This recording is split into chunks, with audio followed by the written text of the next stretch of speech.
안녕하세요. 스카이엔트입니다. 오늘은 국어 1타 강사 출신에다 유명 입시 컨설턴트 한 분을 모셨습니다. 국어 공부 어떻게 해야 성적을 쑥쑥 올릴 수 있는지, 그리고 자기소개서는 어떻게 작성을 해야 높은 점수를 받을 수 있는지 등을 자세하게 한번 들어보도록 하겠습니다.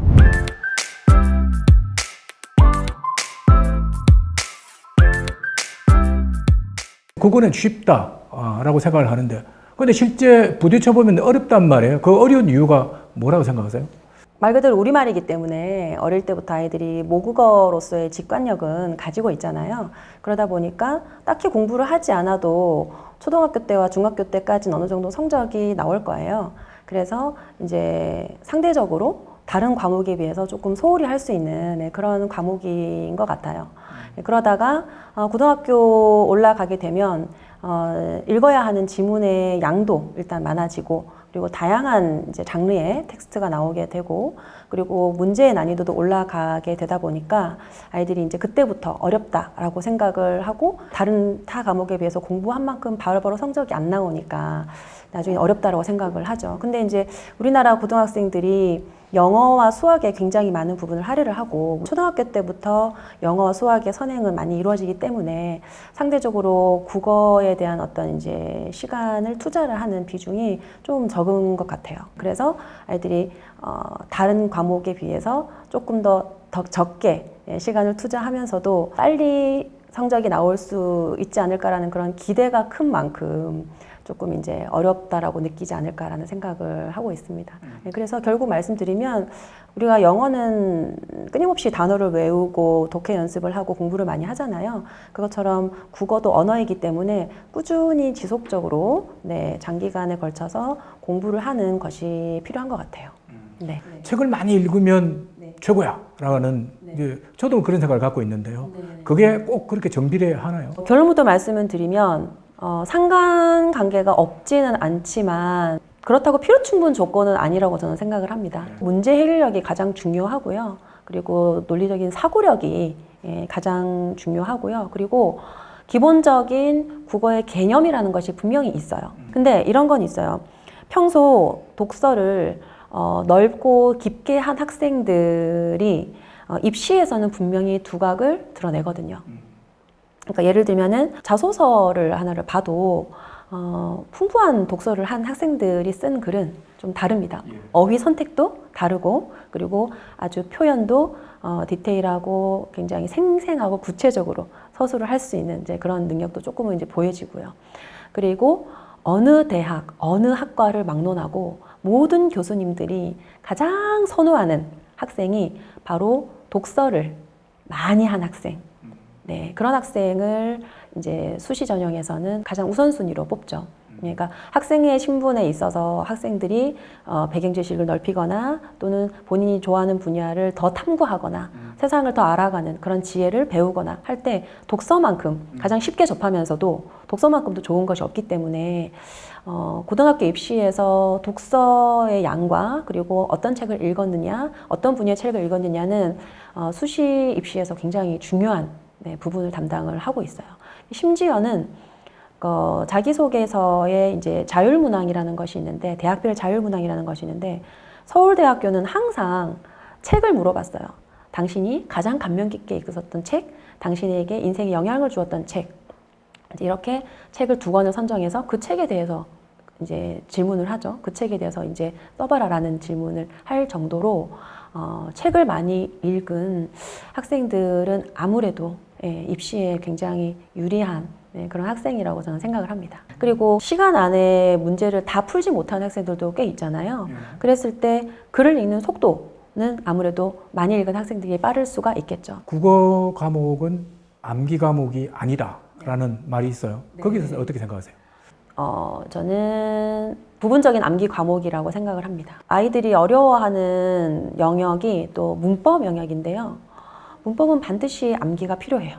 우리나라 말이 어렵다라고 하는 게 또 문법이 어렵다라고도 많이 들어보셨죠? 예, 맞습니다. 외국인들도 한국어 문법이 어려워요 라고 얘기를 하는데, 역시 중학생, 고등학생 다 문법은 필수적으로 시험에서 다루고 있거든요. 그 문법은 충분한 시간을 투자해서 외우고 정리를 해야 되는, 그래야지 점수가 나오고요. 그리고 문학과 비문학 독해에서도 필요한 개념들이 있어요. 그리고 수능 국어 문제에서도 기본적으로 고등학생이 알아야 할 그런 개념들을 제시를 하고 있기 때문에 그런 개념 정리는 이제 암기를 해야 되는 거죠. 그래서 암기가 없이는 기본적인 국어를 공부를 할 수 없다라고 저는 얘기를 하고 싶어요. 국어 같은 경우도 단기간에 뭔가 좀 성과를 낼 수 있는 그런 방법이 있나요? 네, 있습니다. 네. 있습니다. 네.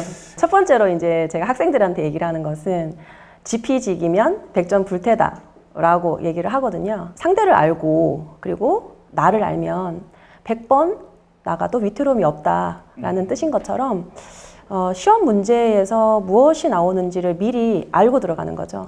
네, 수능 문제는 문제 유형이 정해져 있어요. 네, 그리고 문제가 45개의 문제가 굉장히 유기적으로 연결이 되어 있어요.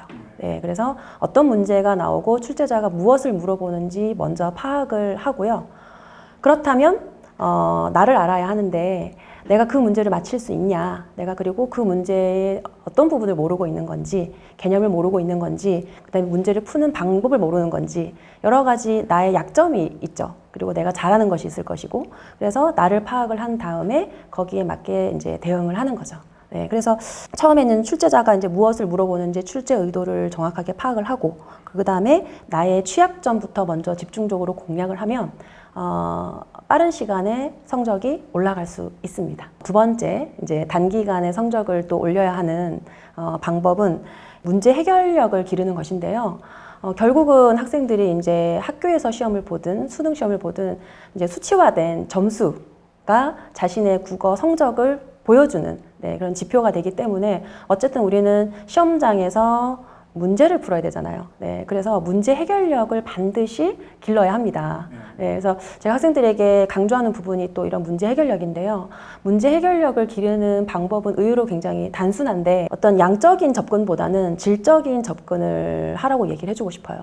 그게 뭐냐면 한 문제를 풀더라도 그 문제를 혼자서 끝까지 해결해 보는 거죠.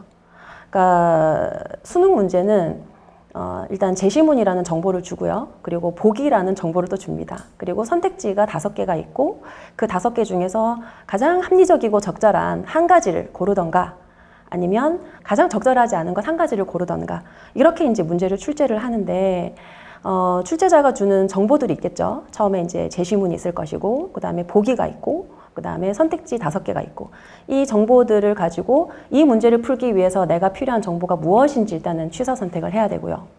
그 다음에 수집된 정보들을 가지고 어떤 단계를 밟아 나가면서 생각을 쭉 이어가야 되겠죠. 논리적으로. 그렇게 해서 정답이라는 고지까지 가는데 보통 아이들은 조금 생각을 하다가 어려우면 멈춰버리게 돼요.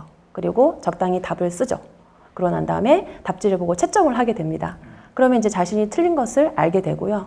해설지를 읽으면서 이래서 틀렸구나 라는 것을 이해를 해요. 아니면 인터넷 강의를 듣거나 선생님의 수업을 들으면서 그 문제에 대한 해설을 굉장히 풍부하게 듣습니다. 그렇지만 그 다음에 또 그것과 똑같은 유형의 문제가 나왔을 때는 스스로 풀 수가 없어요. 왜냐하면 그것은 자기가 터득한 문제 해결력이 아니기 때문에 선생님과 해설지는 팁은 줄 수 있겠지만 반드시 한 문제를 풀더라도 본인 혼자 스스로 왜 그게 답인지 그리고 답이 무엇인지 끝까지 생각해보는 그런 작업을 거쳐야 합니다. 예, 그게 어떨 때 보면 몇 시간을 가지고 있어도 그 문제가 해결되지 않는 경우도 있을 수 있어요. 그렇지만 생각해보고 또 생각해보고 이 방법 저 방법 여러 가지 방법으로 그 답을 찾아가는 그 길을 자기가 단계 밟아서 자기가 이제 답을 스스로 찾는 순간 그 다음부터는 그 길을 혼자서 갈 수 있게 돼요. 이거는 그냥 국어뿐만이 아니라 공부를 하는 학습 방법에 있어서 가장 기본적인 자세가 아닐까 저는 그렇게 생각을 하거든요. 예, 그래서 이제 본인이 스스로 공부를 한다라는 것이 자기 주도로 공부를 한다는 것이 무엇이냐라고 했을 때 스스로 답을 찾아가는 과정을 혼자 이제 탐색해보고 연구해보는 아주 깊은 고민을 하는 그런 시간을 가지는 거죠. 근데 그렇게 해서 도대체 언제 공부를 끝내냐? 이 문제집 한 권을 빨리 풀어야 되는데 그 한 문제를 언제까지 잡고 있냐라고 질문을 많이 해요, 아이들이. 그런데 결국 문제 유형은 정해져 있고 항상 같은 유형의 문제가 나오기 때문에 한 번만 또는 몇 번만 내가 나 스스로 그걸 해결하고 나면 그 다음부터는 굉장히 빨리 답을 찾아갈 수가 있어요. 예. 그리고 그 과정에서 필요한 개념, 그때 또 내가 몰랐던 여러 가지 것들이 나오게 되면 그때그때 또 정리를 하는 거죠. 그러면 다음번에는 또 문제를 풀 수가 있고 또 아이들이 굉장히 재미있어 해요. 자기가 스스로 답을 찾고 나면 그런 성취감과 보람을 느끼면서 또 도전하고 싶은 생각이 또 들게 되는 거죠. 그러면 이제 공부가 재미있어지게 되고, 예, 그래서 이제 꼭 이게 국어에 국한된 부분만은 아닐 거라고 생각을 하는데, 결국은 이제 시험장에 갔을 때는 자기 앞에 맞닥뜨려진 시험지와 자기 자신과의 싸움이에요. 예, 시험장에는 해설지가 없잖아요. 그리고 그 문제를 해설해주는 선생님도 안 계세요. 혼자서 그 문제와 싸우고 그리고 이 문제에 대한 답을 찾기 위해서 고군분투하다가 답을 선택한 다음에 답지를 제출하고 나와야 돼요. 그렇기 때문에 혼자서 그 답을 끝까지 찾는 그러한 훈련만이 성적을 올릴 수 있는 방법이 아닐까 그런 생각이 들어요. 그래서 그거를 사실 몇 개월만 해보면요. 그 다음부터는 성적이 수직 상승할 수 있어요.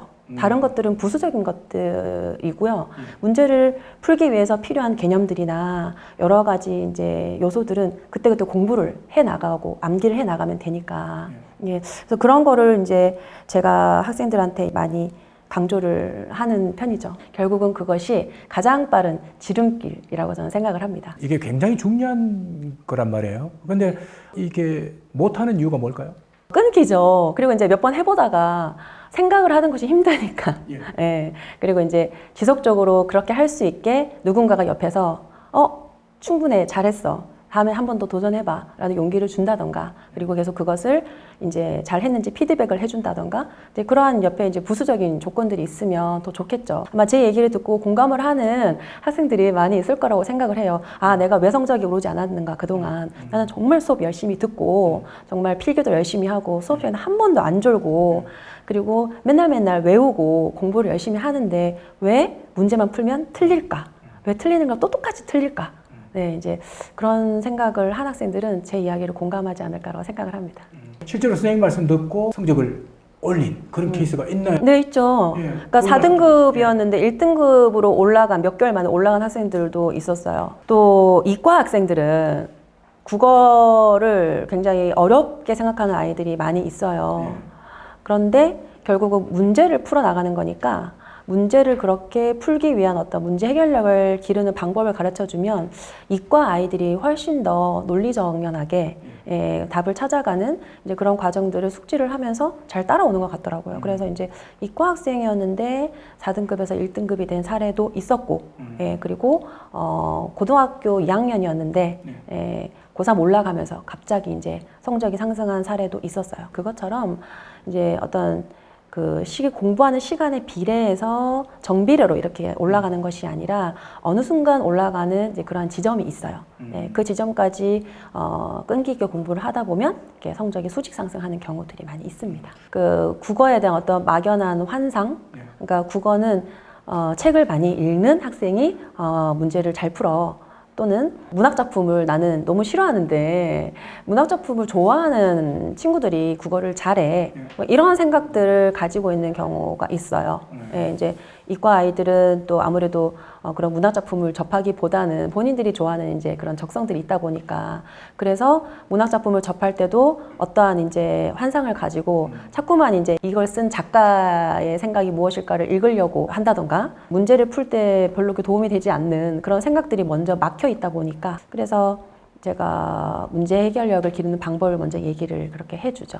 네. 그 방법에 따라서 그렇게 수직 상승을 했다는 거죠? 네, 그렇죠. 네. 올해 수능 시험에서 네네네. 공부는 지금 현재 마무리를 어떻게 하는 게 좋을까요? 우선 성적대별로 말씀을 드려야 할 것 같은데요.